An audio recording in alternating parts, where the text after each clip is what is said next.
Hello friend, welcome back to my channel. Udah pada subscribe belum? Kalau belum, gue cari ke rumah lo, terus gue yang pencet-pencet sendiri tombolnya.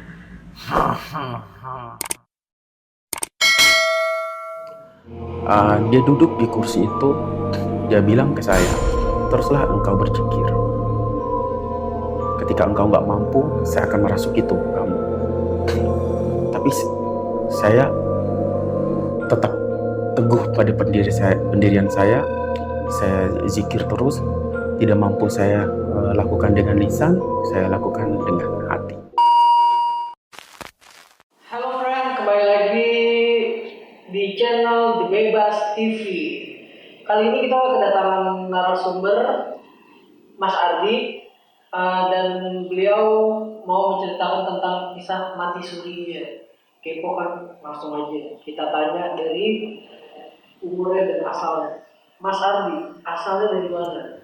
Saya dari Bima, Nusa Tenggara Barat. Paling ujung ya. Bima itu di Pulau Sumbawa. Jadi Nusa Tenggara Barat itu, NTB itu ada dua pulau, Pulau Lombok dan Pulau Sumbawa. Jadi saya masuk di Pulau Sumbawa agak ke timur. Bukan agak timur, memang timur Bima. Ya. Berarti sekarang umurnya tuh berapa tuh Mas? Saya sekarang 37, genap 20 Oktober kemarin. 37.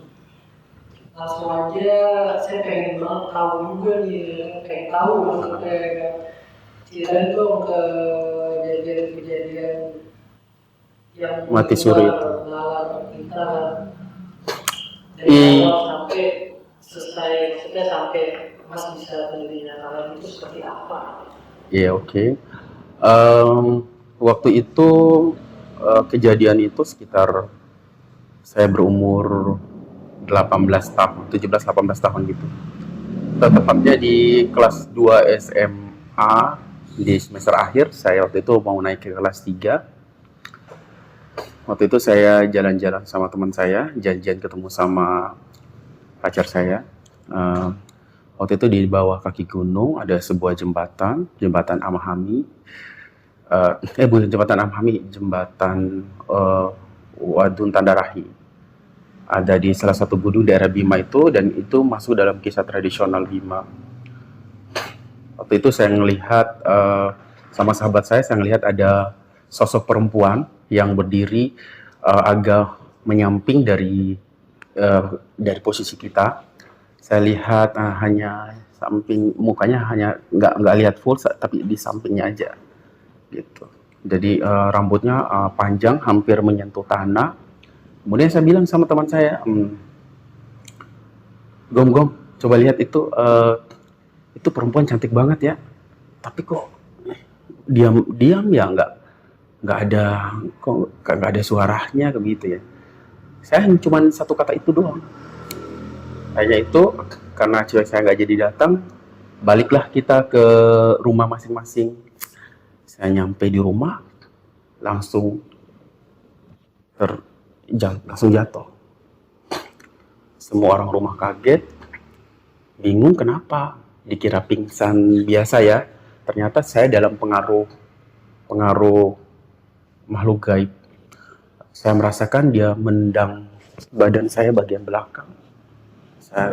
Dia nendang pas di tengah jantung, pas di daerah di belakang, pas di jantung. Saya jatuh.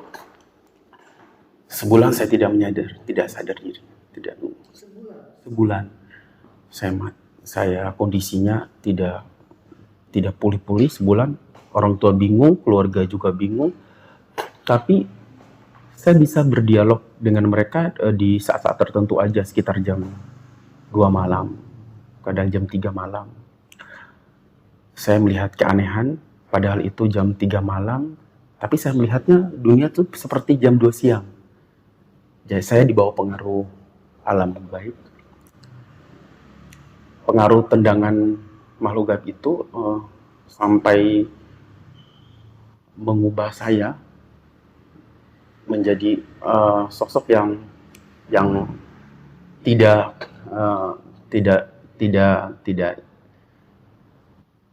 seperti tidak menyadarkan diri gitu. Kayak apa ya? Kayak kita tuh antara hidup dan mati, seperti itu. Kemudian saya sakit, pertama kali didatangi sama dia, didatangi sama perempuan itu. Dia turun dengan memakai permandani, turun di depan, persis di depan halaman rumah saya. Dia masuk tanpa ngetuk pintu, cuman orang tua saya udah nggak ada yang tahu dia datang dan duduk di kursi di depan, persis di depan tempat saya tidur. Waktu itu saya salah satu pemuda yang sangat agamais ya. Saya sangat rajin ke masjid, sangat apa-apa tuh saya berzikir. Keyakinan saya terhadap Allah Subhanahu wa taala sangatlah besar, sangat yakin banget bahwa segala sesuatu itu tidak ada yang melebihi kekuatan Sang Pencipta. Dia duduk di kursi itu, dia bilang ke saya, teruslah engkau berzikir. Ketika engkau nggak mampu, saya akan merasuki tubuh kamu. Tapi saya tetap teguh pada pendirian saya zikir terus. Tidak mampu saya lakukan dengan lisan, saya lakukan dengan hati, seperti itu. Nah, dia menunggu sampai saya udah nggak bisa mengucapkan zikir itu lagi. Akhirnya terdengar suara azan, kaget dia. Akhirnya dia cepat-cepat terbang, pergi lagi ke entah itu saya lihat dia terbang cepat sekali, kayak seperti kilat gitu loh. Set kayak begitu. Akhirnya pada keesokan harinya saya diobati oleh orang-orang pintar. Ada orang pintar, salah satu perempuan yang istrinya imam masjid di sana ngobati saya. Udah diobatin, saya sembuh. Kemudian dia ngasih daun sirih, kemudian diputar pakai apa waktu itu, disimpan di depan rumah, ditutup pakai batu bata. Malamnya pada saat jam 2 malam datang 7 ekor anjing lari, dan saya melihat 7 ekor anjing itu. Orang-orang itu melihat nggak anjing-anjing tersebut?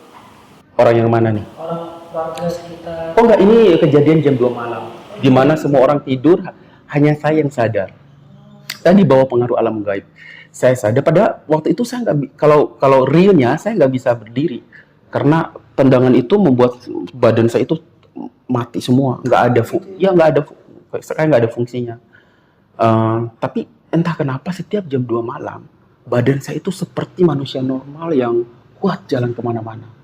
Saya keluar di depan rumah, saya duduk, saya lihat 7 ekor anjing yang lari persis di depan pintu pagar rumah saya.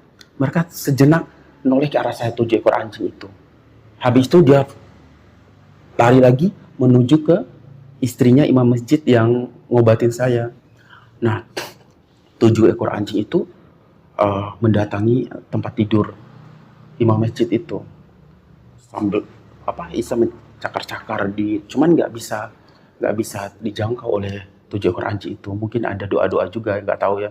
Karena orang pintar ya, cuma menggaruk lampu. Kemudian keesokan harinya, ketika diminta lagi untuk ngobatin saya lagi, dia bilang saya nggak berani. Soalnya tadi malam saya udah didatangi 7 ekor anjing, kayaknya saya udah nggak bisa, ya udah nyerah, nggak bisa ngobatin Sukardin lagi gitu. Kemudian saya bilang dalam hati, saya bilang sama ibu saya, "Bu, gak usah. Apapun yang terjadi ini rahasia Allah. Sehingga hidup dan mati itu kan rahasia Allah. Kita gak usah mengkhawatirkan sesuatu. Cuman kita ikhtiar udah. Seperti kita mendatangkan orang pintar. Udah cuman makin lama badan saya udah semakin kurus. Udah gak bisa berkomunikasi dengan normal dengan orang-orang lain lagi, termasuk orang tua saya. Malam itu ketika saya merasakan mati suri itu, malam saya melihat ada perempuan yang datang yang pertama kali itu, datang lagi, turun. Saya bilang sama mama, coba taburin beras kuning, ya mengelilingi rumah. Saya nggak tahu ya, kok bisa ada inspirasi saya, tiba-tiba saya celetus, omongan taburin beras kuning. Ternyata ajaib juga beras kuning itu. Ibu saya ngikutin omongan saya, tapi dia agak merinding gitu. Nah, Saya pun juga merinding sekarang. iya, nggak tahu sih. Kemudian datang perempuan itu sama tiga ajudannya. Dia udah melihat ada garis merah, dia udah curiga, dia suruh eh, ini anak buahnya masuk duluan. Pas nginjak garis kuning itu terbakar. Oh, kamu pasang jebakan buat saya ya. Coba kamu maju lagi. Dia maju lagi, terbakar lagi. Tiga-tiganya terbakar. Akhirnya dia maju sendiri tapi lewat dia. Saking saktinya ilmunya. Kemudian waktu itu saya berzikir terus. Dia nggak ada kesempatan. Keesokan harinya eh, denyut nadi ini orang-orang itu udah pada curiga, udah kayaknya udah jalan si Sukardi. Padahal saya itu lagi berperang dengan kondisi yang tidak normal. Iya, udah di alam yang berbeda.